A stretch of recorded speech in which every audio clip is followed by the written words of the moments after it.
ಕಾರ್ತಿಕನನ್ನು ಈ ನನ್ನ ಪ್ರೀತಿಯ ಮೋಹದಲ್ಲಿ ನಾನು ಬಿಡಿಸಿಕೊಳ್ಳಲೇಬೇಕು.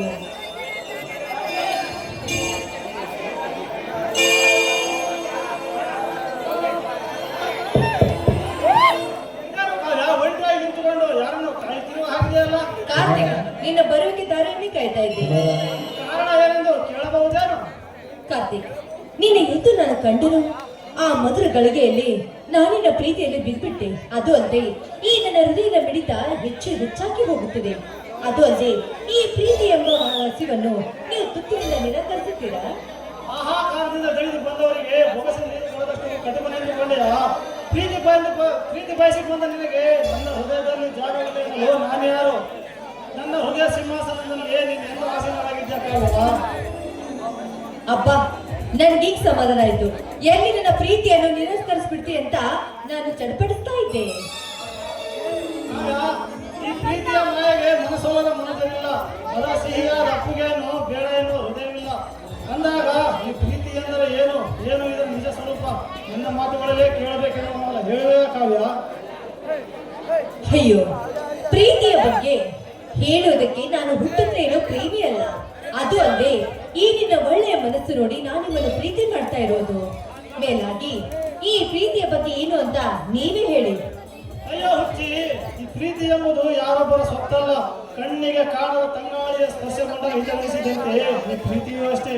ಅನುಭವಿಸಿದಾಗಲೇ ಅದರ ಆಳ ತಿಳಿಯುವುದು. ಕಾವ್ಯ, ಪ್ರೀತಿ ಎಂಬುದು ಕಲ್ಪನೆಗೂ ಎಟುಕಲಾಗದ ಜೇನುವಂತಹ ಸಿಹಿಸಾರ. ಅದು ಪ್ರತಿ ಜೀವಿಯ ಉಸಿರು. ನಿಮ್ಮ ಪ್ರೀತಿ ನನ್ನ ಕೊನೆಯ ಉಸಿರು. ನಿಮ್ಮನ್ನು ಅರಕ್ಷಣೆ ಬಿಟ್ಟು ನನ್ನಿಂದ ಇರಲು ಸಾಧ್ಯ ಇಲ್ಲ. ಅದು ಅಲ್ಲದೆ ನೀವು 100 ಜನ್ಮ ಇಟ್ಟರು ನನ್ನನ್ನು ಮಾತ್ರ ಈ ಜನ್ಮದಿಂದ ದೂರ ಮಾಡಬೇಡಿ. ಅಯ್ಯೋ ಹುಚ್ಚಿ, ನನ್ನ ಎದೆಯಲ್ಲಿ ನೀನು ನೆನೆಸಿದೆಯಾ ಭಾವನೆ ಸಾಕು. ಹೃದಯ ಹಾಡುತ್ತದೆ, ಮನಸ್ಸು ಅರಳುತ್ತದೆ. ನನ್ನ ಕಲ್ಪನೆಯ ಕುಂಚ ತಂತಾನೆ ಹೊಸದೊಂದು ಕಲಾಕೃತಿಯನ್ನು ರಚಿಸಿಕೊಳ್ಳುತ್ತದೆ. ನನ್ನ ಎದೆಯೊಳಗಿನ ಪ್ರೇಮಿಗೆ ನಿನ್ನೆ ಉಸಿರು ಕಾವ್ಯ, ನಿನ್ನೆ ಉಸಿರು. ಇಷ್ಟು ಭರವಸೆ ಸಾಕು ಈ ನನ್ನ ಪ್ರೀತಿಗೆ. ಕಾರ್ತಿಕ್, ನಿಮ್ಮ ಮೇಲೆ ನನಗೆ ಸಾಕಷ್ಟು ನಂಬಿಕೆ ಹುಟ್ಟಿದೆ. ನೀವೆಂದೇ ನನಗೆ ಮೋಸ ಮಾಡುತ್ತಿಲ್ಲ ಅಂತ. ಆ ನಂಬಿಕೆಯನ್ನು ಹುಸಿ ಮಾಡದೆ ಕೊನೆವಾಗ ಹಸನಾಗಿ ಬಾಳುತ್ತೇನೆ ಎಂದು ಭಾಷೆ ಕೊಡುತ್ತೇನೆ. ಈ ಮಾತು ಸೂರ್ಯಚಂದ್ರ ನಾಣಿಗೂ ಸತ್ಯ.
ನೀಟಾಗಿ ಹಾಕೊಂಡು ಬರಕತ್ತೈತಿ ಒಂದ್ ಕಸ ಪದಕ್ಷಿಣ ಡಿಕ್ಕಿ ಹೊಡಿತಲ್ಲ ಯಾಕ ಏನ್ ನೀವು ಸಮಾಚಾರ ಯವ್ವ ಹೋಯ್ತ ನಂದು ಬೆಳಿಗ್ಗೆ ಎದ್ರ ಮಾಡ್ಬಾ ಅಂತಾರ ಹೆಂಗ್ ಮಾಡ್ಲಿ ನಾ ಲೈನ್ ಮ್ಯಾನ್ ಕೆಲ್ಸನ ನಾವು ಬಂದಾಕಿ ಸೀದಾ ಕೇಸಿ ಗುದ್ದ ಗುದ್ದೆ ತೆಗ್ದಾಬಿಟ್ಲಲ್ಲಪ್ಪ ನನ್ನ ನಡನ ಅಲ್ಲಲೇ ನಿಮ್ಮ ನಿಮ್ಮ ಅಪ್ಪನ ಅನ್ಕೊಂಡಿದ್ಯೇನ ನೀನು ಯಾಕಲೆ ನಿಮ್ಮ ಅಪ್ಪನ ಬೆಳಾವ ಮಂಗೆ ಹೊಳೆ ಮಂಗೆ ಅಲ್ಲ ನೆಟ್ಟ ಹುಡುಗಿ ನೀಟಾಗಿ ಈ ಕಡೆ ಹಾಕೊಂಡು ಬರಕತ್ತೈತಿ ಆಕಿ ಬಂದು ನೀ ಜಬರ್ದಸ್ತ್ ಡಿಕ್ಕಿ ಹೊಡೆದು ಮತ್ ನನಗ ಮೇಲೆ ಪೆಟ್ಟಿ ಅಂತೆ ನನಗೆ ಪೆಟ್ಟಿ ಮಾಡಿ ಅಲ್ಲ ಮತ್ತ ನಮ್ಮ ಅಪ್ಪ ಸನಿಕ್ ಬರಕತ್ತಿಲ್ಲ ಯಾಕ ಹಂಗ ಬೈಯಾಗ ಅಲ್ಲಲೇ ನೀನ್ ಯಾಕೆ ಪ್ರತಿ ಆಗ್ತದೆ ಹಿಂಗ ಸಿಂಗಾರ ಮಾಡ್ಕೊಂಡು ಊರ ಮಂದಿ ತಲೆ ಕಡ್ಸಾಕ ನಡು ರೋಡಾಗ ನಿಂತಿ ಅವನ ಯಾವನಾದ್ರು ನಮ್ ಜಲೇಂದ್ರ ಶಿವ ಅಂತವನು ಬರ್ಗೆಟ್ ನನ್ನ ಮಗ ನಿನ್ನ ಸಿಲದ ಮೇಲೆ ಕಣ್ಣೆತ್ತಿದ್ರೆ ಏನ್ ಗತಿ ನಿಂದು ಬರ್ರಿ ಈ ಊರಾಗ ಯಾರು ಕಳ್ಸಿರಿಲ್ಲೇನ್ರಿ ಈ ಹೊಟ್ಟಿನ ಮೇಲೆ ಇವ ಕಣ್ಣ ಈ ಹೊಟ್ಟಿನ ಕಾಪಾಡಕ ಈ ಊರಾಗ ಯಾರು ಇಲ್ಲೇನ್ರಿ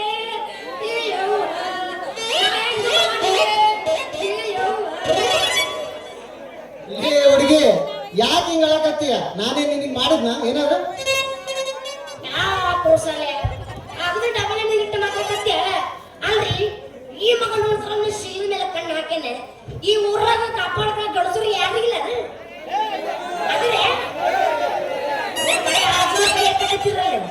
ಹುಡುಗರು ಮಟ್ರ ಮಕ್ಕೊಂಡಿರೇನು ಈ ಎಲ್ಲ ನೋಡ್ತಿದ್ರೆ ಆಚೆ ಕಾಣ್ತಾರೆ ನೋಡವ್ವ ತಾಯಿ ಮುಗಿತೀನಿ ನಂದು ನಿನ್ ಕೈ ಅದಕ್ಕ ಅಂತಾರಲೆ ಹೆಣ್ಣು ಒಲಿದರೆ ನಾರಿ ಮುಡಿದರೆ ಬರಬರಿ ಕಾಕ ಮುಡಿದರೆ ಮಹಾಮಾರಿ ತಿಳ್ಕೊಂಡ ಮಾತಾಡ ಅಯ್ಯೋ ನಮ್ಗೆ ಇದುವರೆಗೂ ಯಾವ ಹೆಣ್ಣು ಒಲಿಯಂಗಿಲ್ಲ ನೋಡು ಏನೋ ನಮ್ ಕನಕ ನನ್ ಜೊತೆ ಇದಾಳ ಅಂತೇಳಿ ಮಾಡ್ಬೋದು ಅಂತೇಳಿ ಗಟ್ಟಿ ಮನ್ಸು ಮಾಡಿ ಮಾಡಕತ್ತೀನಿ ಏನ್ ಮಾಡಕತ್ತಿ ಪ್ರೀತಿನ ಹಿಂಗರ ನೀ ನಮ್ಮ ಕೌನ್ಸಿಲ್ ಕೊಟ್ಟಾಕತ್ತಿ ಮೊದಲ ಬರಗಟ್ಟ ಕುಂತವು ಮುಚ್ಚಪ್ಪ ಬಾಯಿ ಮುಚ್ಚ ಜ್ವಲ ಸುರಕತ್ತೈತಿ ಒಂದೊಂದು ಇವ್ರು ಮತ್ತೆ ಬೇರೆ ವಿಚಾರ ಮಾಡ್ತಾರೆ ಅದಿರ್ಲಿ ಮಮ್ಮ ಅಲ್ಲೋ ಇವತ್ತು ಈ ಊರ ಕೆಲಸ ಮಾಡ್ತೀವಿ ನಾಳೆ ಮತ್ತೊಂದೂರ ಕೆಲಸ ಮಾಡ್ತೀವಿ ನಾಡ್ದು ನೋಡ್ರ ಮತ್ತೊಂದೂರ ಕೆಲಸ ಮಾಡ್ತೀವಿ ನಿಮ್ಮ ಅಧಿಕಾರಿಗಳು ಎಲ್ಲರ ಕೆಲಸ ಮಾಡ್ಕೊಂತ ಹೋದ್ರ ಮುಂದೆ ನನಗೆ ಅತ್ತಿ ಹೆಂಗ್ ಅಂತೀನಿ ಆ ಆತಂಕ ನನಗೂ ಇದೆ ಕನಕ ಏನ್ ಮಾಡೋದು ಎಲ್ಲವರೆಗೂ ಮಾಡ್ತಾನೆ ಇರೋದು ಮಾಡಿ ಲಾಸ್ಟಿಗೆ ನೀನೇ ಮಾಡೋದು ಮದುವೆ ಹಿಂಗರಲ್ಲ ಜೀವನ ಬಾಯಿ ಬಂದಿತ್ತು ಅಲ್ಲಿ ಹೋಗಿಸ್ತೇ ನಾನಿನ ಕೂಡ ಬಾಯಿ ಮಾಡ್ಬೇಕಂದ್ರೆ ನೀವೇನು ಕೂಡ ಚೆನ್ನಾಗಿರ್ಬೇಕು ನಾನಿನ ಮದುವೆ ಆಗ್ಬೇಕಂದ್ರೆ ಇದಕ್ಕೆಲ್ಲ ಖಾತ್ರಿ ಆಗ್ಬೇಕಲ್ಲ ನಾನ್ ನಿನ್ನ ಮದುವೆ ಆಗ್ತೀನಿ ಆದ್ರೆ ನಾನೇನಾದ್ರೂ ಈ ಕೆಲಸ ಬಿಟ್ಟಿನಪ್ಪ ಅಂದ್ರ ಯವ್ವ ಏನಾದ್ರೂ ಇದ್ರೆ ಕೊಡ್ರೆ ಯವ್ವ ಯಪ್ಪ ಏನಾದ್ರೂ ಇದ್ರೆ ಕೊಡ್ರ ಯಪ್ಪ ಅಂತೇಳಿ ಸಾಕ್ಬೇಕಾಗುತ್ತಾ ಯೋಚನೆ ಮಾಡ ಅಲ್ಲ ಇದು ಜೀವನದಾಗ ಸಮಸ್ಯೆ ಇಲ್ಲ ಸಮಸ್ಯೆ ಬಂದಿರೋದು ನನ್ನ ಮನಸ್ಸಿನ ಬಗ್ಗೆ ಸಮಸ್ಯೆ ಬಂದಿಲ್ಲ ಅದ್ಯಾಕೆ ಚಿಂತೆ ಮಾಡ್ತಿ ಕನಕ ನಾನು ಕೊಡ್ತೀನಲ್ಲ ನಿನಗೆ ಏನ ಮನಸ್ಥಿತಿನ ಹೆಂಗಾರ ನಾ ಎಲ್ಲ ಬೇರೆ ತಿಳ್ಕೊಂಡಿದ್ದೆ ಆದ್ಬಿಡು ನೀ ಏನ ಮದುವೆ ಆಗೋ ಭರವಸೆ ಕೊಡ್ತೀಯೋ ಇವ್ ನೆಟ್ಟ ಮಾತಾಡ್ಕೊತ ಹೊಟ್ಟೆ ನೀನು ಅನ್ನು ಈಗಲೇ ಮಾಡದ ಇವ ಏನು ಮದುವೆ ನಾವು ಸಾಲೆ ಡಾಕ್ಟರ್ ಜಗಳಿಂದ ಮಾತಾಡ್ತಿ ಛೇ ನಮ್ಮ ಬಾಯಲ್ಲಿ ಅಂತದ್ದು ನಾ ಮಾತಾಡೋದೇ ಇಲ್ಲ ಹುಡುಗ ಏನು ಗೊತ್ತಾಗಿಲ್ಲ ಏನ್ ಮಾಡ್ತೀಯಾ ಮಾತಾಡ್ತಾ ಇದ್ದೆ ಕುಂತಾರೆ ಬೇಡ ಒಟ್ಟಾಗಿಟ್ಟು ಹಸಿತೈತೆ ಗಿಂಡಿ ತಿನ್ಕೊಂಡು ಹೋಗ ನಡಿ ವಾಟಿಕ ಶಾಂಪು ಹಚ್ಚಿ ತೊಳೆದ ಏನು ಚಂದ ಮಾಡ್ತಾವ ಕೂದಲ ನಾ ಬರ್ತೀನಿ ವಾಟಿಕ ಬಿಟ್ಟಿನ ಓನ್ಲಿ ಕ್ಲೀನ್ ಪ್ಲಸ್ ಅವರ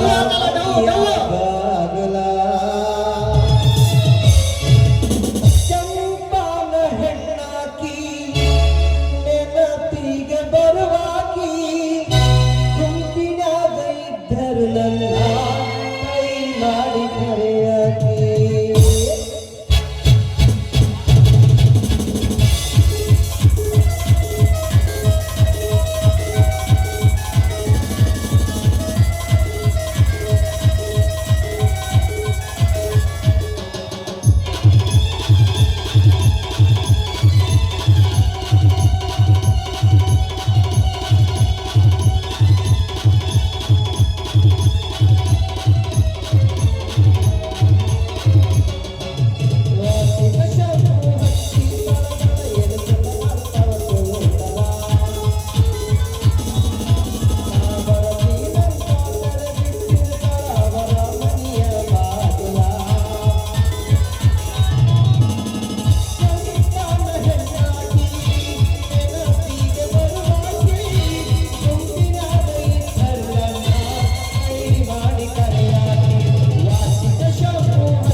ಹೆಂಗಿದ್ರು ಹೋಗಿನ್ ಮಾಮ ಬರ್ತೀನಂತ ಹೇಳ್ತೀನಿ. ಕೇಳ ಒಂದು ಟ್ರೆಂಡಿಂಗ್ ಸಾಂಗ್ ಹಾಕಿನಿ ಕೇಳ ಹೋಗಿಲ್ಯಾ ಮಾಮ ಕೇಳ್ತೇನೆ.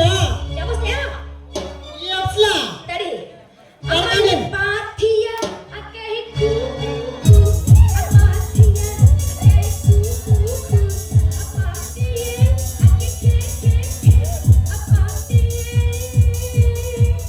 ಅದಂದ್ರೆ ರುಟ್ಟಿ ರುಟ್ಟಿ ರುಟ್ಟಿ ರೋಟಿ ರೋಟಿ ಅಲ್ಲ, ನಾನು ಹೇಳ್ತೇನೆ. ಹೇಳ ಅನ್ನದ ಪಾತಿಯ ಅಪತಿ ಕೈ ಕೈ ನಾ ಅಪಾತಿಯ ಅಪತಿ ಕೈ ಕೈ ತೋ ಅಪಾತಿ ಕೈ ಕೈ ಕೈ ಅಪಾತಿಯ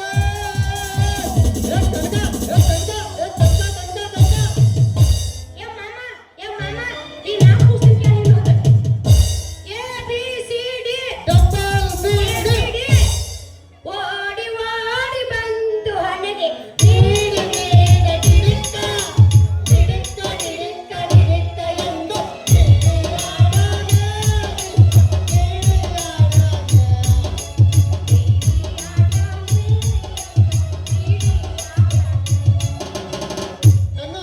ನನಗೋಸ್ಕರ ಒಂದೇ ಸರಿ ಆರ್ಸಿಬಿ ರಾಜ ಆರ್ಸಿಬಿನ ಆರ್ಸಿಬಿ ರಾಜ ಆಗ್ಲೇ ಆಡ ಆತನ್ ಕೇಳಿ ಹಾ ಜಾತ್ಯಾಗ ಕೊಡಿಸಿದ ರಿಂಗ ಒಂದ ದಿನದಾಗ ಹಿಡದೈತಿ ಚಂಗ ನಿನ್ನ ಪ್ರೀತಿ ಮಾಡಾಕ ಒಂದ ಕಾಣ ಆರ್ಸಿಬಿ ಅಭಿಮಾನಿ ಎದೆಯೋ ಹೋಗುತ್ತಾ ನಿನ್ನ ಪ್ರೀತಿ ಮಾಡಾಕ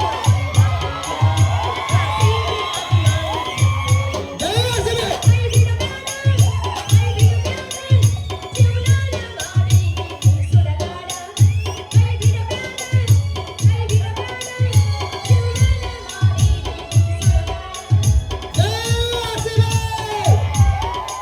ಒಂದ್ಸಲ ಸಾದ್ರು ಆರ್ಸಿಬಿನೇ, ಮೂರ್ ಸಲ ಸಾದ್ರು ಆರ್ಸಿಬಿನೇ.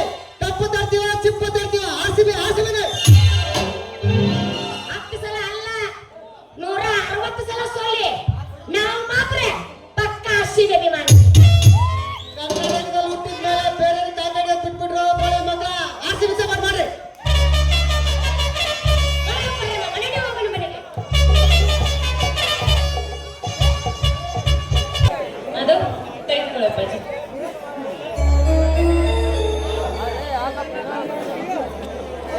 ನಿಮ್ಮಣ್ಣ ಕಾರ್ತಿಕ ಕಾಣುತ್ತಿಲ್ಲವಲ್ಲಮ್ಮ, ಎಲ್ಲಿಗೆ ಹೋಗಿದ್ದಾನೆ? ಅಪ್ಪ ಹೊಲದಲ್ಲಿ ಕಳೆ ಬಾಡಿಯದಂತೆ, ಅದಕ್ಕೆ ಆಳುಗಳನ್ನು ಕರೆದುಕೊಂಡು ಹೊಲಕ್ಕೆ ಹೋಗಿದ್ದಾರೆ.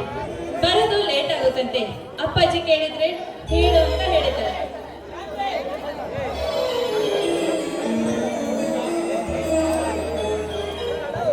ನಮಸ್ಕಾರ ಸರ್. ಅಪ್ಪ ಅವತ್ತೇ ಹೇಳಿದ್ನಲ್ಲ, ಕ್ರಾಂತಿಯಿಂದ ನನ್ನ ಮಾನ ಪ್ರಾಣ ಕಾಪಾಡಿದ ದೇವರು ಅಂತ. ಓ, ಕ್ರಾಂತಿ, ನೀವು ನನ್ನ ಮಗಳ ಮಾನ ಪ್ರಾಣವನ್ನು ಕಾಪಾಡಿದವರು. ಅಂದ ಮೇಲೆ ನೀವು ನಮ್ಮ ಕುಟುಂಬದ ಸದಸ್ಯರಿದ್ದಂತೆ. ಅಂದ ಹಾಗೆ ಕ್ರಾಂತಿ, ನೀನು ಮಾಡುತ್ತಿರುವ ಕೆಲಸವಾದರೂ ಏನು? ನಾನು ಮಿಲಿಟರಿಯಲ್ಲಿ BSF ಇದ್ದೇನೆ ಸರ್. ರಜೆ ಸಲುವಾಗಿ ಊರಿಗೆ ಬಂದಿದ್ದೇನೆ ಅಷ್ಟೇ. ತುಂಬಾ ಸಂತೋಷ, ತುಂಬಾ ಸಂತೋಷ. ಈ ನಮ್ಮ ನಾಡಿನ ಯುವಕರಿಗೆ ಆದರ್ಶವಾಗುವಂತೆ ರೀತಿಯ ಅಂದ ಮೇಲೆ ನಮ್ಮ ಊರಿಗೆ ಹೆಮ್ಮೆ ಪಡುವಂತಹ ವಿಷಯ ಇನ್ನೇನಿದೆ? ಕವಿತಾ, ನೀನು ಊಟಕ್ಕೆ ಸಿದ್ಧ ಮಾಡಮ್ಮ. ಹಾಗೆ ಹಾಗೆ ಅಪ್ಪಾಜಿ. ಚಚೆ ಹಾಗೇನೂ ಇಲ್ಲ ಅಂಕಲ್. ನಾನು ಹೀಗೆ ಜಸ್ಟ್ ತಿಂಡಿಯನ್ನು ಮುಗಿಸಿಕೊಂಡಿದ್ದೇನೆ. ಹಾಗೆ ಸುಮ್ಮನೆ ಮಾತನಾಡಿಸ್ಕೊಂಡು ಹೋಗೋಣ ಅಂತ ಬಂದೆ ಅಷ್ಟೇ. ಇದೇನು ಇನ್ನೊಂದು ಸ್ವಲ್ಪ ಕೊಡು. ಇದೇನಿದು ಕ್ರಾಂತಿ? ಮೊದಲ ಬಾರಿ ನಮ್ಮ ಮನೆಗೆ ಬಂದಿದ್ದೀರಾ? ಅಂದ ಮೇಲೆ ನೀವು ಹಾಗೆ ಹೋಗುವುದೇನು? ಇಲ್ಲ, ನೀವು ನಮ್ಮ ಮನೆಗೆ ಅತಿಥಿಯಾಗಿ ಬಂದಿರುವಿರಿ. ಅತಿಥಿ ಸತ್ಕಾರ ಮಾಡದೆ ಹಾಗೆ ಕಳಿಸುವುದೇನು? ಅತಿಥಿ ಎಂದು ನಮ್ಮ ಸಂಬಂಧವನ್ನು ಬರೀ ಉಪಚಾರದ ನೆಪದಲ್ಲಿ ದೂರ ಮಾಡಿಕೊಳ್ಳಬೇಕೆಂದು ಬಿಟ್ಟಿದ್ದೀರಾ ಸರ್? ಇದೇನು ಕ್ರಾಂತಿ? ನನ್ನ ಒಬ್ಬಳ ಮಾನ ಪ್ರಾಣವನ್ನು ಕಾಪಾಡಿದ ಧೀಮಂತ ವ್ಯಕ್ತಿ ನೀನು. ನಿಮ್ಮನ್ನು ಉಪಚಾರದ ನೆಪದಲ್ಲಿ ದೂರ ಮಾಡಲು ಸಾಧ್ಯವೇ? ಈ ನಮ್ಮ ನಾಡಿನ ಸಂಸ್ಕೃತಿ ಆಚಾರವೇ ಹೀಗೆ ಕ್ರಾಂತಿ. ಹೌದು ಅಂಕಲ್, ನಮ್ಮ ನಾಡಿನ ಸಂಸ್ಕೃತಿ ಆಚಾರವೇ ಹಾಗೆ. ಅತಿಥಿ ಎಂದು ಯಾರೇ ಬರಲಿ ಅವರಿಗೆ ಉಪಚಾರ ಮಾಡುವುದು ನಮ್ಮ ಧರ್ಮ ಅಂದುಕೊಂಡಿದ್ದಾರೆ. ಅಷ್ಟಿಲ್ಲದೆ ಹೇಳಿದರೆ ಅತಿಥಿ ದೇವೋಭವ ಎಂದು. ಹಾ ಕ್ರಾಂತಿ, ನನ್ನ ಮಗಳ ಕವಿತೆಗಳನ್ನು ನೋಡಿದರೆ ನಿನಗೆ ಏನೆನಿಸುತ್ತದೆ? ವಿದ್ಯಾವಂತೆ ಬುದ್ಧಿವಂತೆ ತುಂಬಾ ಮುಗ್ಧ ಹುಡುಗಿ ಅನಿಸುತ್ತೆ ಸರ್. ಕ್ರಾಂತಿ, ನೀವು ತಪ್ಪಾಗಿ ತಿಳಿಯದಿಟ್ಟುಕೊಳ್ಳದಿದ್ದರೆ ನಿಮಗೊಂದು ಮಾತು ಕೇಳಲೇ? ಅದೇನಂತ ಕೇಳಿ ಸರ್. ನಾನು ನನ್ನ ಮಗಳ ಕವಿತಳನ್ನು ನಿನಗೆ ಕೊಟ್ಟು ಮದುವೆ ಮಾಡಿ ಕೊಡಬೇಕೆಂದು ನನ್ನ ಮನಸ್ಸಾಕ್ಷಿ ಹೇಳುತ್ತಿದೆ. ಅದಕ್ಕೆ ನಿನ್ನ ಅಭಿಪ್ರಾಯ? ಸರ್, ಈಗ ನಮ್ಮ ಮನೆಯಲ್ಲಿಯೂ ನನಗೆ ಹುಡುಗಿಯನ್ನು ಹುಡುಕುತ್ತಿದ್ದಾರೆ. ನೀವೇ ಈ ವಿಷಯವನ್ನು ನನ್ನ ಬಳಿ ಕೇಳಿದ್ದರಿಂದ ಇದಕ್ಕೆ ನನ್ನದೇನು ಅಭ್ಯಂತರವಿಲ್ಲ. ಆದರೆ ಇದಕ್ಕೆ ಕವಿತಳ ಒಪ್ಪಿಗೆ ಬಹುಮುಖ್ಯ.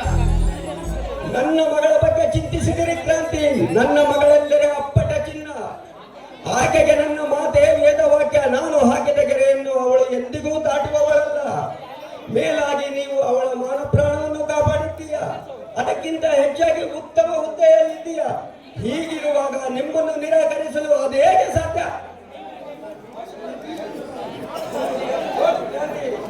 ನೋಡು ಕ್ರಾಂತಿ, ನಾನು ನಿನಗೆ ಮಾತು ಕೊಡುತ್ತಿದ್ದೇನೆ.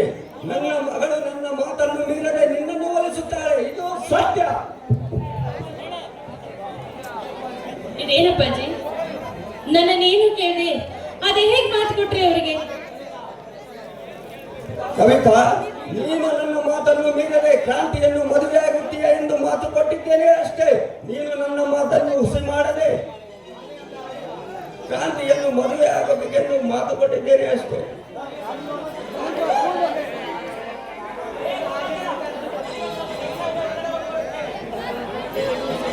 ಅಮ್ಮ ಕವಿತಾ, ನನಗೊಂದು ಸ್ವಲ್ಪ ಕೆಲಸ ಇದೆ. ನಾನು ಹೊರಗಡೆ ಹೋಗಿ ಬರುತ್ತೇನೆ. ಕವಿತಾ, ನಿಮ್ಮ ತಂದೆಯವರು ದಿಢೀರನೆ ಒಬ್ಬರಲ್ಲಿ ಮದುವೆ ಪ್ರಸ್ತಾಪ ಮಾಡಿದರು. 2 ಚಕ್ರಗಳು ಸೇರಿದರೆ ಬಾಳ ಬಂಡಿ ಸಾಗುವುದು. ಹಾಗೆ 2 ಮನಸ್ಸುಗಳು ಸೇರಿದರೆ ಮದುವೆ ಎಂಬ ಪದಕ್ಕೆ ಅರ್ಥ ಸಿಗುವುದು. ಇದಕ್ಕೆ ನಿನ್ನ ಅನಿಸಿಕೆ ಏನು ಕವಿತಾ? ಮೌನಂ ಸಮ್ಮತಿ ಲಕ್ಷಣ. ಇದೇ ಅಲ್ಲವೇ ನಮ್ಮ ಭಾರತೀಯ ನಾರಿಮಣಿಯರ ಆಭರಣ. ನೋಡು ಕವಿತಾ, ನಿನ್ನನ್ನು ನಾನು ಅಂದುಕೊಂಡಾಗ ನಾನು ಹುಡುಕುತ್ತಿದ್ದ ಅಪ್ಪಟ ಭಾರತೀಯ ನಾರಿಮಣಿ ನೀನೇ ಎಂದು ನನ್ನ ಮನಸ್ಸು ಕುಕ್ಕಿ ಕುಕ್ಕಿ ಹೇಳುತ್ತಿತ್ತು. ಕೊನೆಗೆ ಆ ದೇವರೇ ನಿಮ್ಮಿಬ್ಬರನ್ನು ಒಂದು ಮಾಡಿದ್ದಾನೆ ನೋಡು.